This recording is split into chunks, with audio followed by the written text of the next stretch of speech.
13 выпускников Сухумской художественной школы представили на суд экзаменационной комиссии свои дипломные работы.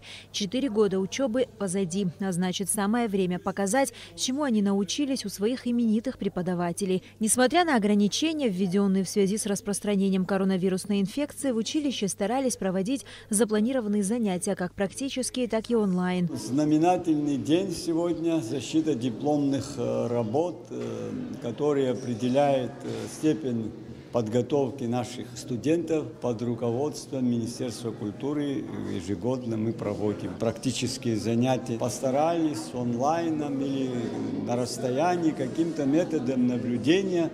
Все равно наши учителя, которые состоялись как художники, как учителя с большой жизненной практикой, с жизненным опытом, они сделали все, что возможно. Художественный руководитель дипломных работ по скульптуре, художник Виталий Дженя, с сожалением признается, что с каждым годом молодых людей, выбирающих это направление, становится меньше. И все же среди дипломантов есть скульпторы, на которых возлагаются большие надежды. Арина Агухава представила свою дипломную работу – скульптуру ее любимого артиста Адриано Челентано. Хочу сказать немного о своей работе, что на первый взгляд, да, она выглядит немного грубовато.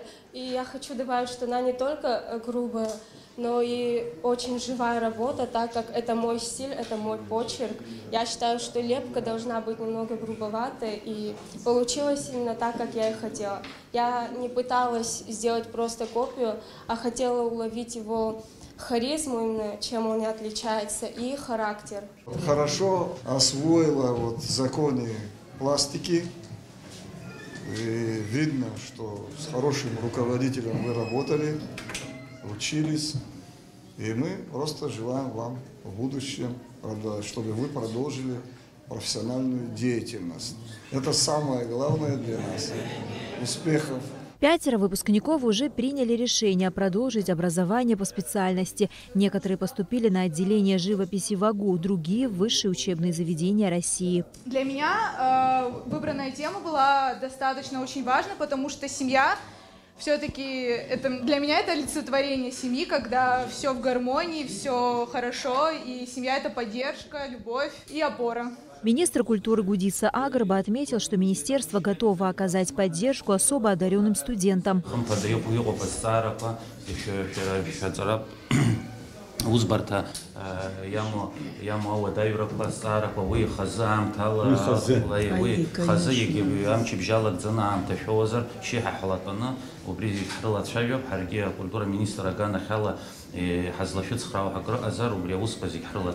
Как отмечают члены экзаменационной комиссии, не все выпускники, показывающие неплохие результаты, продолжают в дальнейшем заниматься творчеством. Однако, несмотря на это, можно с уверенностью сказать, что у Абхазии большое творческое будущее.